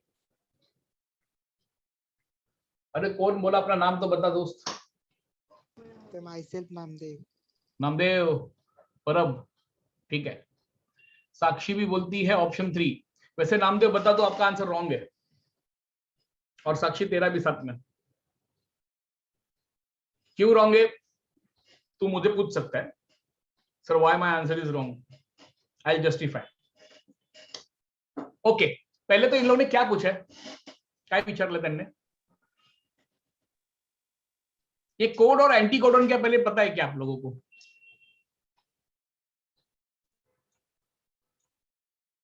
कोड बाद में आता है कोडॉन, और बाद में क्या आता है? Anti codon. अब ये प्रोटीन सिंथेसिस का क्वेश्चन आ गया इधर। Code, codon, anti codon. ओए बच्चा लोग, code, codon, anti codon, whatever is a sequence, तुम लोग सुन रहे हैं ना कि भाग गया? Whatever is a sequence present on DNA, उसको बोलते हैं कोड। और डीएनए पे हमेशा ए रहेगा, टी रहेगा, सी रहेगा, जी रहेगा, बराबर है? ATCG रहते ही रहते हैं। तो code, a sequence of nucleotides on DNA is called as code. What is codon? Meaning है codon का opposite of code. Clear? मतलब कोड का उल्टा या कोड का complementary. So complementary of code is called as codon. ये होता है किस पर? तो होता है ये mRNA पर। जैसे ही हम बोलते हैं RNA, तो RNA पे T नहीं रहेगा, T is replaced by U. That's why Namdev and Sakshi said कि ये U रहेगा, RNA है ना, करेक्ट है कि नहीं? बट क्वेश्चन कोडॉन पूछा क्या? नहीं पूछा। क्या पूछा वो लोगों ने? एंटी कोडॉन पूछा। What is anticodon? You can just say it is opposite of codon, और you can say complementary of codon. तो कोडॉन का जो कॉम्प्लीमेंट्री रहेगा वो सीक्वेंस रहेगा वो। देखिए आपको मैं बता दूं, अगर ATCG एक सीक्वेंस लिया हम लोगों ने, एक सेकेंड, किधर गया rubber?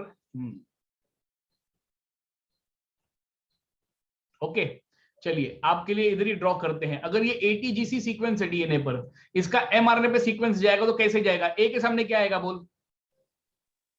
U. Very good. T के सामने A. ए, जी के सामने C. सी, और सी के सामने G. अच्छा ठीक है, इसका कॉम्प्लीमेंट्री बनेगा एंटी कोडॉन पे, तो बोलो क्या आएगा? यू के सामने क्या आएगा?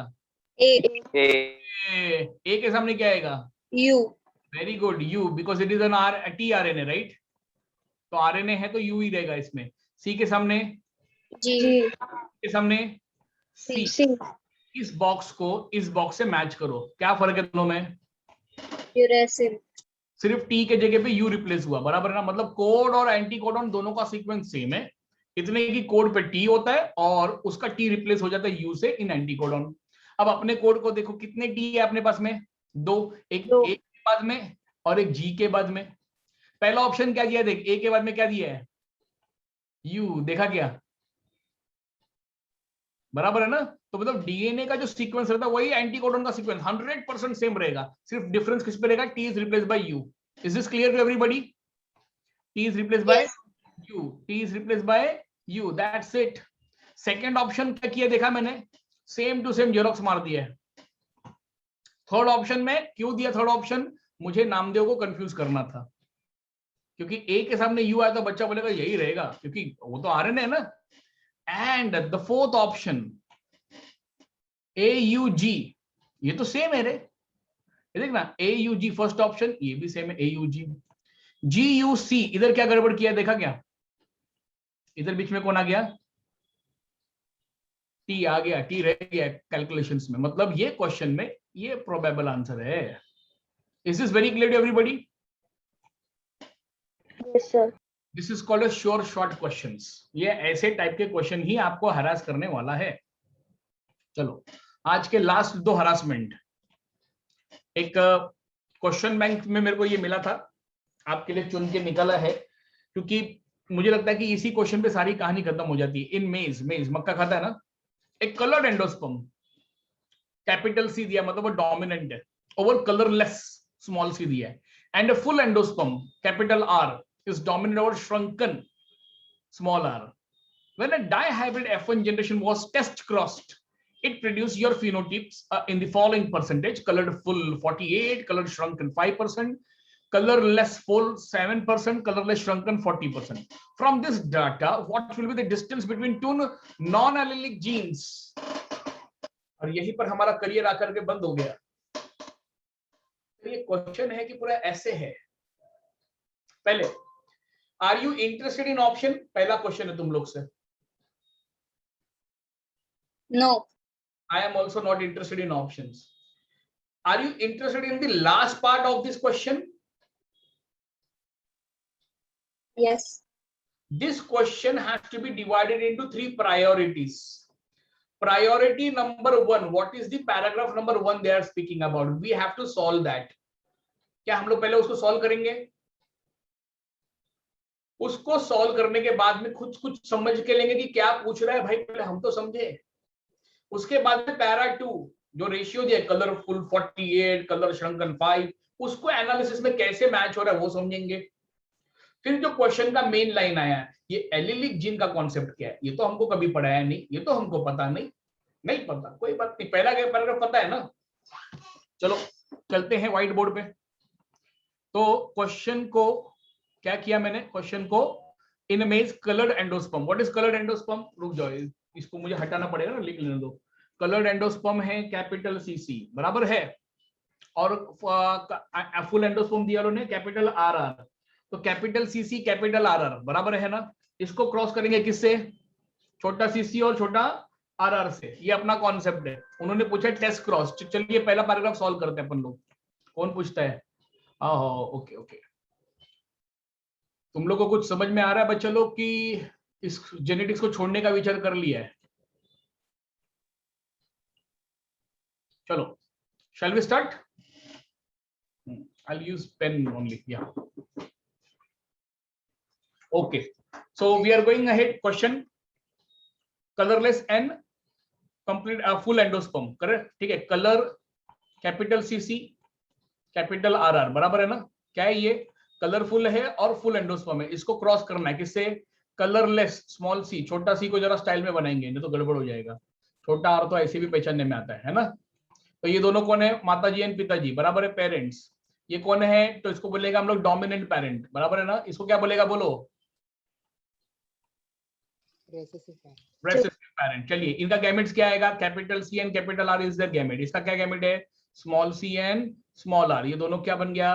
Gametes. G for Gandhi ji नहीं है, दोनों को एक साथ लिया. Capital C and small C बराबर है. Capital R and small R बराबर है. ठीक है. इसका नाम तो डेफिनेटली ये तो हाइब्रिड है. ओके, हाइब्रिड है, कलर्ड भी है और एंडोस्पर्म भी है. इसको फुल साथ में रेसेसिव कैरेक्टर तो है ही.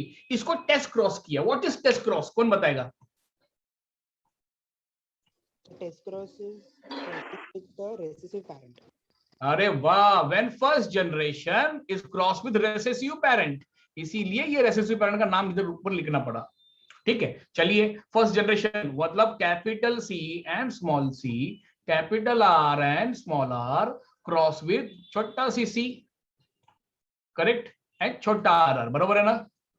ये है कॉन्सेप्ट ऑफ टेस्ट क्रॉस. अब तुमको पता है छोटा सी सी छोटा आर का गैमेट्स क्या है? सिंपल है भाई, छोटा सी छोटा आर. लेकिन इसमें क्या होगा? 4 टाइप का गैमेट्स बनेगा. ये देखिए, पहला गैमेट्स कौन सा है? कैपिटल सी कैपिटल आर बराबर है ना रे. दूसरा गैमेट्स कौन सा है? Capital C small R. Third gametes बताओ तो बोलेगा क्या? छोटा C capital R. Last gametes बता, small C small R. Result कैसे निकालते हम लोग? ये दोनों को मल्टीप्लाई किया तो फर्स्ट रिजल्ट क्या आया? Capital C small C capital R small R. नाम क्या है इसका? तो जरा पेशेंसली नाम बताएंगे इसका. इसको बोलेगा आप लोग क्या? कलर्ड. क्या बोलेगा बोल? फुल एंडोस्पर्म है ना. दूसरा वाला देख, कैपिटल सी स्मॉल आर, इसको मल्टीप्लाई करना मतलब capital C small R, sorry small C, and दोनों स्मॉल आर है. मतलब कौन है ये कलर्ड है, बराबर है ना. कलर्ड एंडोस्पर्म है लेकिन श्रंकन, ये फुल नहीं है. Am I right? Yes sir. बहुत टाइम लग रहा है इस पे लिखने को, बोर्ड होता अब तक खत्म हो गया रहता। Next one, small C capital are, किसको क्रॉस किया? स्मॉल सी से, है ना, तो दोनों छोटा सी सी आएगा। तो बोलो भाई, तुम ही लोग बोलो अभी इसका नाम क्या लिखने का? Capital R, colourless. कलरलेस, ये बात बराबर है, कलरलेस। साथ में क्या आएगा दोस्त? Full endosperm. फुल आएगा, है ना, colourless shrunken, colourless colourless full. लास्ट में बोलो क्या आया? दोनों छोटा। Colourless and shrunken. क्या बात है, क्या बात है। तो कलरलेस एंड श्रंकन बराबर है ना दोस्त?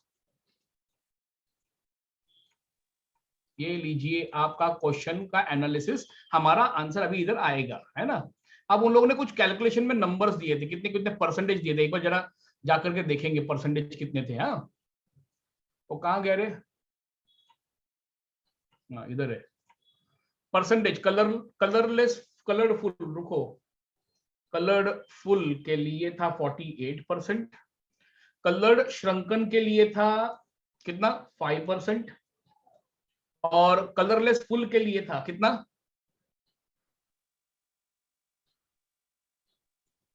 7%, और लास्ट में क्या दिया उन्होंने? कलरलेस श्रंकन के लिए कितना दिया है? 40%, बराबर है ना। ये एलिलिक जीन्स वाले पे आएंगे, रुको। अब फिर चला हम लोग किधर? हमारे व्हाइट बोर्ड पे, क्योंकि मैं इधर परसेंटेज लिखूंगा अभी। कलर्ड फुल के लिए वो लोगों ने 48% दिया है मेरे को, 48%। कैसा लग रहा है? बहुत अच्छा लग रहा है। और लास्ट वाला 40% किसको दिया था उन्होंने? कलरलेस श्रंकन के लिए। ओके, ये कलर्ड श्रंकन के लिए 5% दिया, एम आई राइट? और ये कलर्ड फुल के लिए कितना परसेंट दिया लोग ने? 7%। ठीक है, अब आप इधर ही आकर के स्टक हो गए, सर इसका क्या लेना देना है, हम लोग कैसे आगे जाएंगे इसके? बराबर है, क्वेश्चन में इसके बाद वाले लाइन में ही ट्विस्ट दिया था वो लोगों ने, देखिए कुछ इस प्रकार। अब हम लोग वापस से क्वेश्चन पे पहुंच गया, फिर से जंप मारा। From this data what will be the distance between two non allelic genes. अब बच्चा लोग, जब मैं बात कर रहा थोड़ी देर पहले एलिलिक और नॉन एलिलिक, मैंने बोल दिया रैंडमली, याद आया? एलिलिक कौन होता है? जो साथ में जाता है, बराबर है ना। नॉन एलिलिक जीन्स, देखिए आपके पेरेंट में 2 कैरेक्टर फिक्स है। कौन से 2 कैरेक्टर पेरेंट्स में थे इस क्रॉस के? कौन सांगना? ये टेस्ट क्रॉस है, हाँ, तो आप फर्स्ट पेरेंट्स कंसीडर नहीं करना। जो टेस्ट क्रॉस किया F1 विद रेसेसिव पेरेंट, बराबर है ना। F1 का नाम क्या था, कौन बताएगा? F1 का नाम क्या था? जो F1 था आपका, उसका नाम था कलर्ड फुल, बराबर है कि नहीं? वो F1 ऐसा था, बराबर है कि नहीं? गायब हो गया तुम लोग।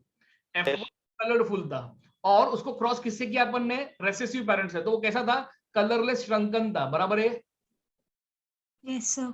मतलब ये तो पैरेंटल कैरेक्टर हो गए, ये तो एलिलिक हो गए, ये दोनों तो एलिलिक हो गए ना। तो नॉन एलिलिक कौन बचा? तो नॉन एलिलिक बचा कलर्ड श्रंकन और कलरलेस फुल, ये दोनों कौन बच गए? Non allylic. अब दोनों के परसेंटेज तो दिए हैं, 7 + 5%, कितना हो गया टोटल परसेंट? तो आप बोलोगे कितना परसेंट हो गया? 12%। अब हम लोग इस कंसेप्ट को यूनिट्स में लाते हैं। So it is always said 1% is equal to 1 unit. Now you tell me what is the answer? 12 units. 12 unit. मतलब ये यूनिट्स वाला फंडामेंटल एलिलिक जीन के परसेंटेज को कैसे टैली करता है? This is the data and value base given, 1% is always equal to 1 unit. उन्होंने बोला नॉन एलिलिक, तो मैंने नॉन एलिलिक का कॉन्सेप्ट कैसे जनरेट किया? जो पैरेंटल कैरेक्टर थे उसको एलिलिक कंसीडर किया, उसके अलावा जो नए कैरेक्टर है, बराबर है बच्चा लोग, जो कलर्ड फुल था वो पेरेंट का कैरेक्टर था, जो हमने फर्स्ट जनरेशन को क्रॉस किया, और जो कलरलेस श्रंकन था वो भी पेरेंट का कैरेक्टर था टेस्ट क्रॉस में। लेकिन कलर्ड श्रंकन और कलरलेस फुल ये न्यू कैरेक्टर जनरेट हुआ जो पेरेंट में नहीं थे इनके, इसीलिए इन दोनों को उन्होंने नॉन एलिलिक कंसीडर किया। ठीक है, ऐसे टाइप के क्वेश्चन को आपने फेज वाइज सॉल्व करना है। हमने पढ़ा ही नहीं सर, तुमने क्या पढ़ा? मेंडल का क्रॉस पढ़ा, ये डायहाइब्रिड क्रॉस बेस्ड क्वेश्चन है, एम आई राइट? तो जिसको डायहाइब्रिड कॉन्सेप्ट जो रूल है उसी को अप्लाई करना, स्टेप बाय स्टेप आंसर पे पहुंच जाओगे। और ये यूनिट क्या होता है? कुछ नहीं, कंफ्यूज करने के लिए दिया था term. 1% of allelic rotation is equal to 1% of mapping unit बोलते हैं हम लोग, gene mapping units. Okay, next question ले लूं, लास्ट क्वेश्चन आज का। चलो, ये क्वेश्चन एक्चुअली बहुत बच्चे लोगों को परेशान हरास किया है और कई बार किया है, इसलिए क्वेश्चन को ले रहा हूं मैं। एक्टिव ये आएगा क्या, एम्स में आता है, नीट में ये पिछले 3 सालों में नहीं है, 2016 में सेकंड टेस्ट लिया था उसमें आया था, बट मैं बता देता हूं आपको ये क्वेश्चन क्या है, बहुत इजी है, बहुत चिंदी क्वेश्चन है, हम लोग डरते हैं क्योंकि ये लोग टर्म्स कुछ लेकर के आ जाते हैं, है ना। क्वेश्चन वाचिए, at a particular locus frequency of allele A is 0.6 and that of allele small a is 0.4. What would be the frequency of heterozygotes in a random mating population at equilibrium? पहला, जिन बच्चों ने decide कर लिया कि ये आएगा तो साले को छोड़ दूंगा, मत छोड़ बेटा, चिंदी क्वेश्चन है, बेसिक एकदम एकदम एकदम इजी क्वेश्चन है ये, तुमको क्वेश्चन ही नहीं समझा, लेकिन मैं इसका गाइडलाइन दे देता हूं, आज के बाद में कभी भी क्वेश्चन आया आंख बंद करके सॉल्व कर लेगा तुम लोग। देख, इस पूरे क्वेश्चन में लास्ट शब्द क्या है, इक्विलिब्रियम। ओके, किधर सुना रहेगा, कौन सा लॉ है ये इक्विलिब्रियम वाला? कोई तो था एक साइंटिस्ट जो इवोल्यूशन जेनेटिक्स में बहुत बार पूछता है, उसको बोलते हैं हार्डी वेनबर्ग लॉ, याद आया? हार्डिंग प्रिंसिपल, हार्डी और वेनबर्ग, है ना, इन दोनों ने ये बहुत जबरदस्त लॉ दिया है। ये क्या बोलते हैं मालूम है ये दोनों, कि दुनिया में जितने भी कैरेक्टरिस्टिक्स है, कितने लोग हैं दुनिया में, तो 7 बिलियन लोग हैं, इन 7 बिलियन की जितने भी कैरेक्टरिस्टिक्स है वो इक्विलिब्रियम में रहते हैं हमेशा, ना कभी कम होते हैं ना कभी ज्यादा होते हैं। जैसे कि human eye colour, black colour eye, ओए सुना क्या, black colour eye is 3:1 to blue colour eye, is it true? क्या सच है ये? सच है। Black colour eye is 3:1 to blue colour eye, इसका मतलब हर 4 इंडियन में आपको 3 ब्लैक कलर आई और 1 ब्लू कलर आई मिलना चाहिए, ये तो फैक्ट नहीं है। हम लोग इंडिया में तो ब्लू कलर आई बहुत रेयरेस्ट ऑफ रेयर है यार, बहुत मुश्किल से मिलेगा, 10 लोग के नाम नहीं निकल पाएंगे हमारे ब्लू कलर आई वालों के, करेक्ट है, तो डिफिकल्ट है ये तो। But when you go to Russia, when you go to Georgia, Ukraine, उस बेल्ट में अगर आप जाते हो तो आपको ब्लैक कलर आई मिलना मुश्किल हो जाएगा, क्या मिलेगा, सिर्फ ब्लू कलर आई या ब्लू के शेड्स मिलेंगे, थोड़ा सा ऑरेंज भी मिलता है, थोड़ा सा ग्रीन भी मिलता है, तो वो शेड्स मिलेंगे आपको, जिसको अपन ब्लू कलर कंसिडर कर रहे हैं यहाँ पर, मतलब वहां पर आप इम्बैलेंस देखेंगे, लेकिन पूरे वर्ल्ड का पॉपुलेशन देखेगा तो ये हमेशा 3:1 की इक्विलिब्रियम में मैनेज मिलता है। बट ये हार्डी वेनबर्ग का बहुत सिंपल था, ये क्या बोलता है, 2 कैरेक्टर होता है दोस्त, एक होता है डोमिनेंट और एक क्या होता है, क्या होता है, रेसेसिव। तो डोमिनेंट को ये बोलता था पी, क्या बोलता था, पी, और रेसेसिव को क्या बोलता था, क्यू। तो इसका फॉर्मूला था भाई का p² plus 2pq। What is 2pq? बताता है, टेंशन मत लो। Plus q² is always equal to 1, 1 को इक्वल रहेगा तो ही तो इक्विलिब्रियम मैनेज रहेगा। p² क्या है, डोमिनेंट कैरेक्टर, बराबर है ना। आप कभी भी कैपिटल टी एक नहीं लिखते थे, आप कितनी बार लिखते थे, टी को 2 बार लिखते थे, याद आया कि नहीं? ओए बराबर ना? Yes, sir. So if I consider t, the one character t as p, then t 2 bar t लिखा तो मैं उसको p² बोलेगा, 2 छोटा dt है तो उसको क्या बोलेगा मैं, Q².